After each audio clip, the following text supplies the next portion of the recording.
Pemilu 2024 tinggal 8 bulan lagi. Berbagai lembaga survei merilis elektabilitas atau tingkat keterpilihan bakal calon presiden dan tokoh-tokoh yang berpotensi menjadi bakal calon wakil presiden. Algoritma Research and Consulting merilis hasil survei pada Juni 2023 terkait elektabilitas bakal calon presiden di Pilpres 2024. Hasilnya adalah elektabilitas Ganjar Pranowo mencapai 29,3%, sementara baca pres Prabowo Subianto 24,6%, baca pres Anies Baswedan 16,9%. Algoritma Research and Consulting juga menyampaikan hasil survei terkait tingkat keterpilihan atau elektabilitas tokoh-tokoh yang berpotensi menjadi bakal calon wakil presiden. Elektabilitas Sandiaga Uno mencapai 11,3%. Kemudian ada Erick Thohir dengan 10,3%, menyusul Mahfud MD dengan 8,8%. Lalu bagaimana proses mencari sosok bakal calon wakil presiden yang bisa ikut membantu memenangkan Pilpres 2024? Kami akan membahasnya setelah informasi berikut ini. Pemilu 2024 tinggal 8 bulan lagi. Sudah ada 3 bakal calon presiden yang diumumkan ke publik. Ganjar Pranowo, Prabowo Subianto, dan Anies Baswedan. Kini yang dinanti adalah pengumuman bakal calon wakil presiden. Sekjen PDI Perjuangan Hasto Kristianto menyebut nama Ridwan Kamil menjadi bakal cawapres Ganjar Pranowo. Hal tersebut disampaikan Hasto melalui sebuah pantun saat menghadiri groundbreaking Monumen Plaza Bung Karno di Bandung, Jawa Barat. Kang Emil memang kaya prestasi. Memajukan Jabar penuh karya seni. Pemilu akan digelar beberapa bulan lagi. Cawapres Pak Ganjar ternyata ada di sini. Sebelumnya, Ketua DPP PDI Perjuangan Puan Maharani mengungkap ada sejumlah nama yang layak untuk mendampingi Ganjar Pranowo. Bahkan selain dari partai politik, Puan juga menyebut 2 organisasi besar NU serta Muhammadiyah yang kadernya dipantau oleh PDIP sebagai bacawa pres mendampingi Ganjar Pranowo. Sudah saya sebutkan nama-namanya, mungkin ada tambahan lagi. Ya itu bisa Caimin, bisa Erlangga, bisa juga yang nanti dari NU, dari Muhammadiyah, ya banyak yang masih bisa kita masukkan, tapi semuanya punya potensi. Yang kita lihat dulu apakah nantinya cocok atau enggak untuk menjadi bacawa presnya, capresnya gitu. Bagaimana dengan baca pres Prabowo Subianto? Sekjen Partai Gerindra Ahmad Muzani menegaskan Ketua Umum PKB Muhaimin Iskandar masih menjadi prioritas sebagai bakal calon wakil presiden untuk mendampingi Prabowo Subianto pada Pilpres 2024 mendatang. Karena itu kalau ditanya siapa, maka saya selalu mengatakan bahwa itu orang yang paling berhak, namanya Muhaimin Iskandar. Kenapa?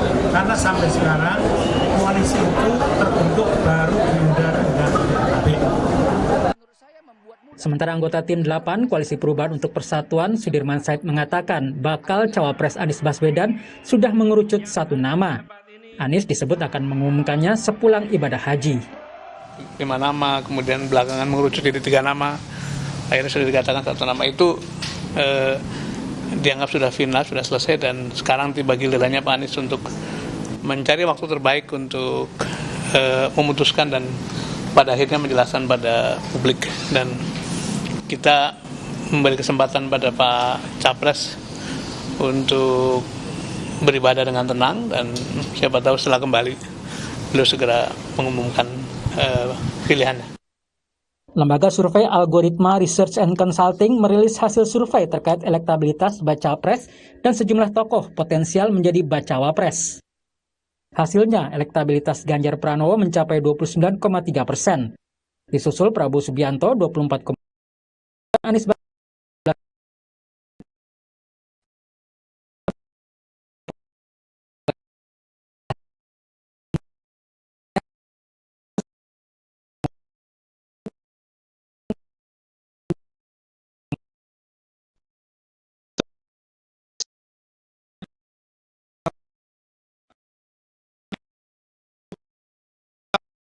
Wakil presiden ini yang paling favorit itu memang Sandi, Erick Thohir, Mahfud, Ridwan Kamil, dan AHY. Jadi relatif hampir sama. Sebelumnya, Litbang Kompas juga merilis hasil survei elektabilitas baca pres pada Mei lalu. Prabowo Subianto elektabilitasnya 24,5%, disusul Ganjar Pranowo 22,8%, dan Anies Baswedan 13,6%. Sementara untuk tokoh yang dianggap potensial menjadi bacawa pres, nama Sandiaga Uno mendapat 11,9%, Ridwan Kamil 9,3%, dan Erick Thohir 4,5%.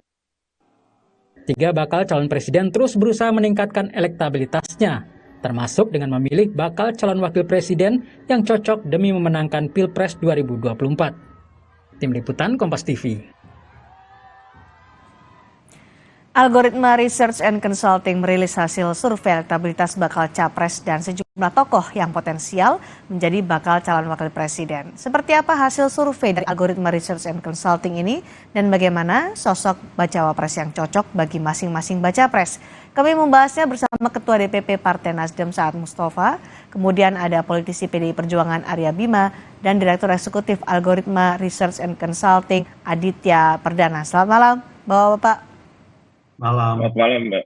Baik, Mas Adit, kalau kita lihat hasil survei dari Algoritma Research and Consulting, elektabilitas baca pres ini nggak jauh beda dengan lembaga survei lainnya. Kalau dari Algoritma sendiri, hasilnya bagaimana? Ya, sebenarnya apa yang kami sampaikan beberapa hari yang lalu itu relatif tidak punya banyak perubahan dengan teman-teman lain ya. Karena memang, tapi memang penekanannya adalah survei kami ini melakukan di 2.000 responden, Mbak. Jadi mungkin sebarannya jauh lebih banyak ketimbang teman-teman yang lain. Tetapi memang hasilnya tidak jauh berbeda. Tadi yang sudah dijelaskan bahwa memang capres dan cawapresnya ini masih perlu usaha yang cukup panjang gitu ya untuk menentukan bagaimana kecocokan dan kepantasan untuk mereka bisa bersanding di dalam Pilpres yang mendatang. Hasil survei dari baca pres ini apakah masih bisa berubah dengan signifikan jika mereka sudah mengumumkan siapa bacawa presnya? Kondisi hari ini memang ditujukan berdasarkan survei itu volatilnya itu atau tingkat perubahan masih relatif tinggi, Mbak. Di atas 54% kalau nggak salah itu masih bisa terjadi. Artinya pilihan publik hari ini itu masih bisa berubah. Tapi sekitar 30-an% itu relatif masih loyal.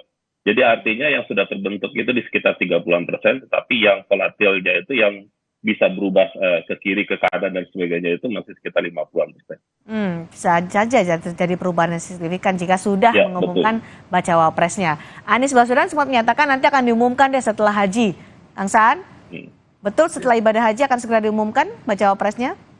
Kalau dari koalisi perubahan ya memang sudah sepakat seperti tertuang dalam piagam kesepakatan di koalisi untuk urusan bakal calon wakil presiden itu sepenuhnya kita serahkan ke calon presiden yaitu Anies.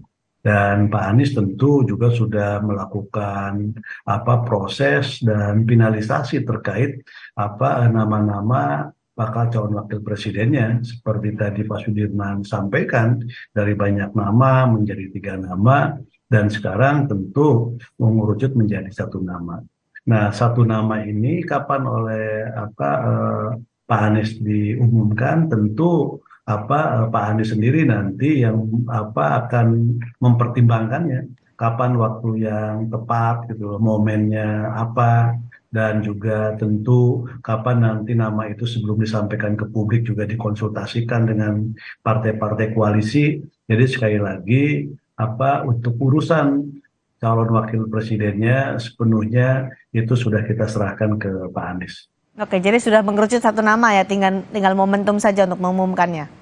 Ya. Oke, tapi kalau dari PDI Perjuangan nih, Pak Bima, kemarin ada goda-goda politik nih dari Sekjen PDI Perjuangan, Pak Hasto, yang sebut-sebut nama Ridwan Kamil masuk radar bacawa pres Ganjar Pranowo. Jadi Ridwan Kamil atau ya ini tujuannya untuk menarik Partai Golkar gabung koalisi PDI Perjuangan? Kemarin memang muncul kata Pak Gubernur Jawa Barat Pak Ridwan Kamil ya, sewaktu acara di Bandung. Dan itu bukan satu hal yang baru karena Pak Ridwan Kamil juga merupakan dari 10 nama yang sekarang ini digadang-gadang oleh PDI Perjuangan. Dan tentunya penentuan cawapres ini seperti yang disampaikan Mbak Puan dan juga Sekjen, tentu tidak hanya subjektif dari PDI Perjuangan, walaupun itu otoritas Ketua Umum, tapi juga dibicarakan dengan partai-partai pengusung lainnya termasuk dalam hal ini tentunya juga Pak Joko Widodo. Itu kan Aha. yang disampaikan beberapa kali oleh Ya. Mbak Puan maupun Pak Sekjen, dan ini bukan hal yang mudah karena bagaimana keterbukaan PDI Perjuangan meyakini bahwa persoalan bangsa ke depan ini harus gotong royong, kolaborasi, membangun kebersamaan di antara partai-partai politik adalah suatu yang penting untuk diformulasikan menjadi konfigurasi antara capres dan cawapresnya. Tapi yang lebih penting lagi adalah kecocokan capresnya sih dengan cawapres adalah dua figur yang betul-betul punya kompetensi untuk membereskan berbagai persoalan ini bangsa saat ini mau ke depan. Saya kira itu. Baik. Mas Bima, tapi kenapa harus menyebut nama Ridwan Kamil di pantun, padahal Ridwan Kamil Golkar saja belum bergabung dengan koalisi PD Perjuangan. Sementara P3 yang sudah jadi kawan koalisi PD Perjuangan sudah menyiapkan Sandiaga Uno dan masuk dalam survei juga nih nama Sandiaga Uno.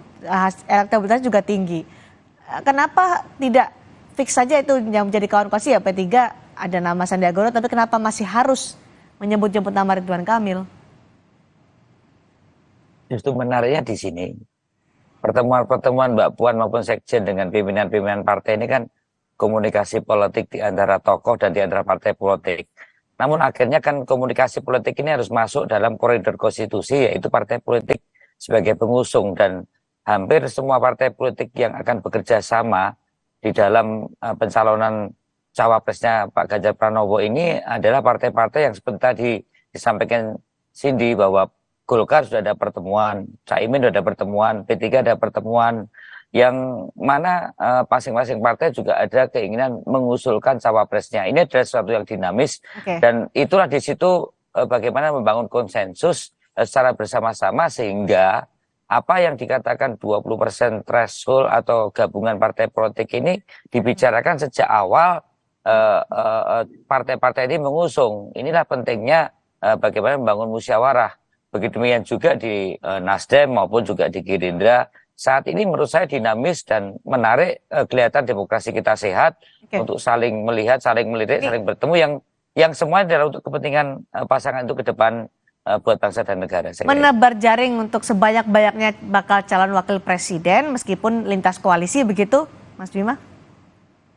Enggak, ini kan hal-hal yang lebih substansial kan tidak bicara orang saja, tapi bagaimana bicara hal yang menyangkut tadi persoalan bangsa, soal NKRI, soal intoleransi yang semakin menguat, faktor-faktor integrasi bangsa, juga sustainable-nya pembangunan Pak Jokowi yang fondasinya 10 tahun sudah dikerjakan seperti apa. Hal-hal yang banyak dibicarakan sebenarnya lebih ke substansi pasangan ini ke depan daripada mungkin apa ya, kalau dalam perkawinan antara kepentingan besanya atau mak comblangnya gitulah. Tapi intinya bagaimana yang penting adalah hal-hal yang substansial antara kedua pasangan ini mau kemana, mau apa. Bisa-bisa kita terlalu sibuk bicara orang, tapi tidak mengerti betul pasangan ke depan ini harus menyelesaikan persoalan seperti apa. Apalagi PDI Perjuangan sudah 2 kali mendapatkan mandat rakyat. Jadi kalau sama yang disiapkan oleh kawan koalisi P3 masih belum serak begitu? Bukan belum serak, kan itu tidak bisa diselesaikan hanya dengan misalnya P3 atau dengan PAN saja. Kita juga pengen jajaki dengan PKB dan dengan Golkar. Jadi ini bukan kemudian kita akan pilih salah satu, kita akan membangun konsensus.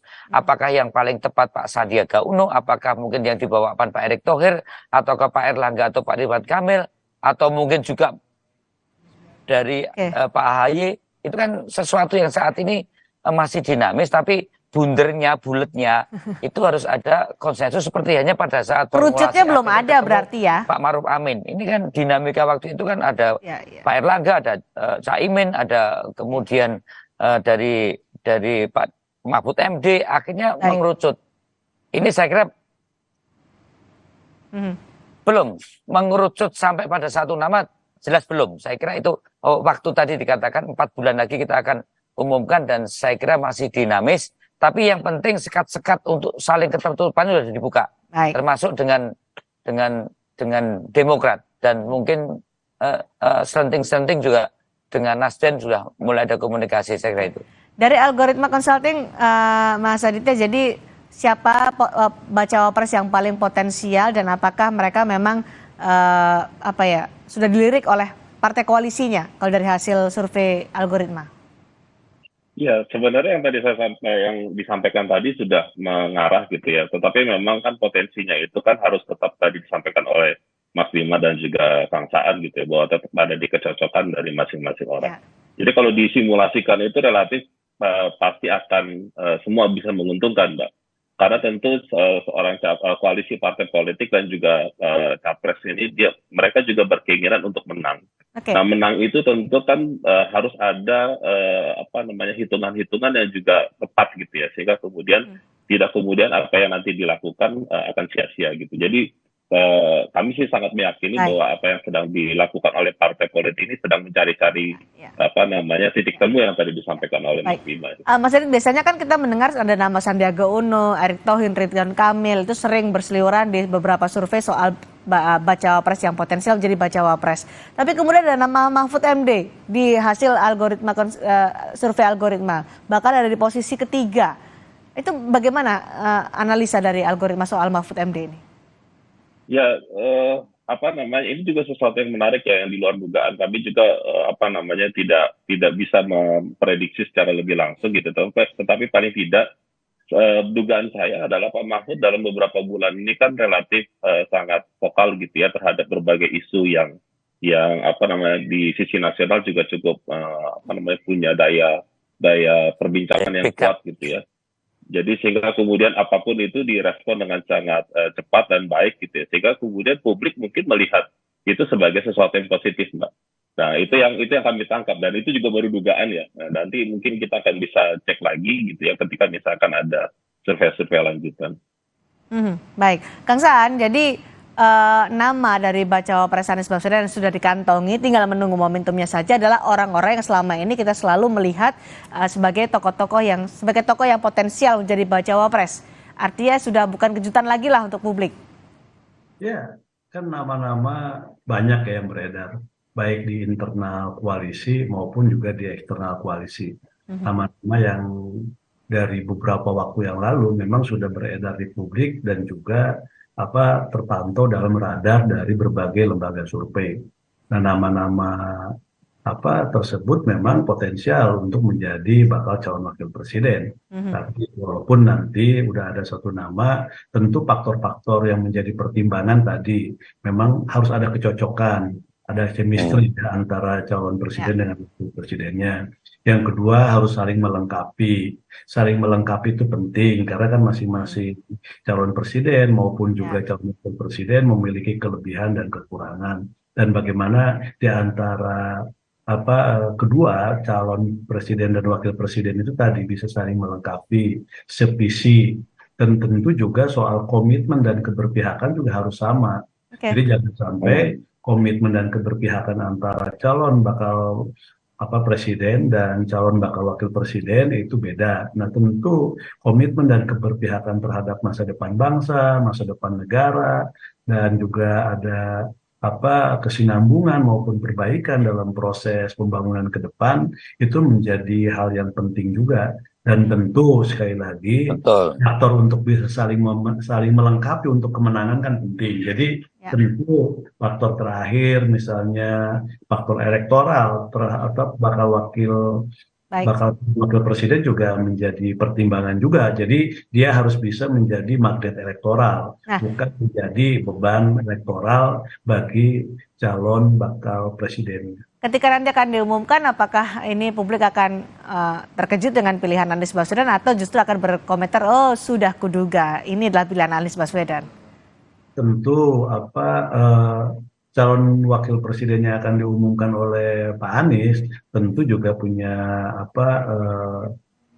sorotan, punya fokus perhatian, dan juga publik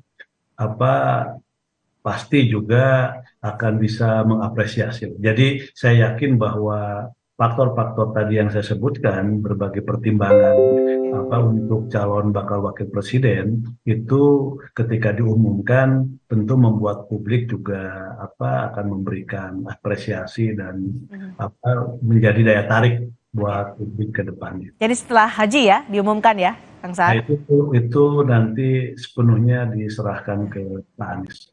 Baik, terima kasih Kak Sarul Mustafa, terima kasih juga Pak Arya Bima, terima kasih Mas Aditya dari Algoritma Research and Consulting sudah berbagi pandangan dan informasi di Sapa Indonesia malam hari ini. Selamat malam. Malam, Mas Bima. Saudara,